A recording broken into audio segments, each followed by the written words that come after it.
This exercise is a kettlebell swing. Now before we start, it's important to know that there are many different ways to perform kettlebell swings. What I'm going to show you today is just one of the many options as far as this movement pattern is concerned. So just keep that in mind as we go.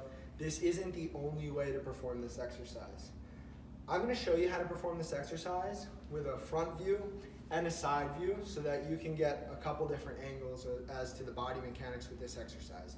So to start, I should say that this is predominantly a hip hinge exercise, meaning that most of the motion is happening at the hips. Although the knees will be bending and extending slightly, that's not the focus of this exercise. The focus is on the hips. So to start, let me show you a front view of this exercise. You're going to start with your weight of choice, any of the kettlebells here, right at hip level, okay? To start, you're going to hinge at the hips and let the weight move down and slightly behind your body, and then you're going to explode up and forward at the hips so that the hips come forward and the weight will come up with the arms. So let me show you, right? Hinge back down ever so slightly. Okay, so that was one repetition here. I'm going to show you again. We're going to hinge at the hips, weight comes down, hips explode forward, weight goes forward, okay? The arms here aren't quite active, but they're also not passive. So the arms should stay straight. You should have some tightness, almost as if you're squeezing your arms against your body here. So you want some muscle tension there, okay? From here, I'm going to show you a couple repetitions. You're going to come back.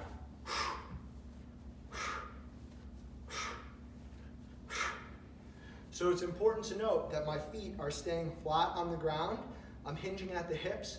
My core is engaged. My back is remaining in a relatively neutral position, not bending too far forward, not extending too far back at the top of the motion, and I'm breathing, exhaling as the kettlebell moves forward and my hips move forward. So let me show you a side view here. Again, so we're going to hinge at the hips.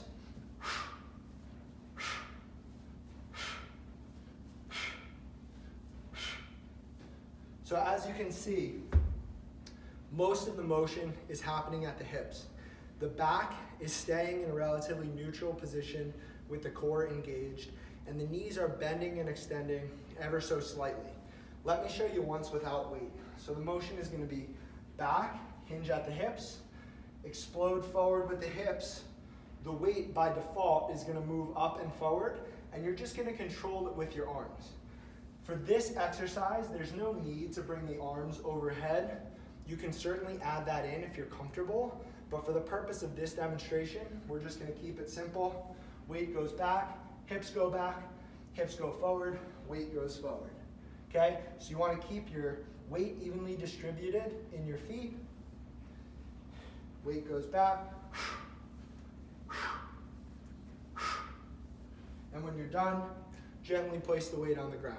Now, like I said at the beginning of this video, there are different ways to perform this exercise.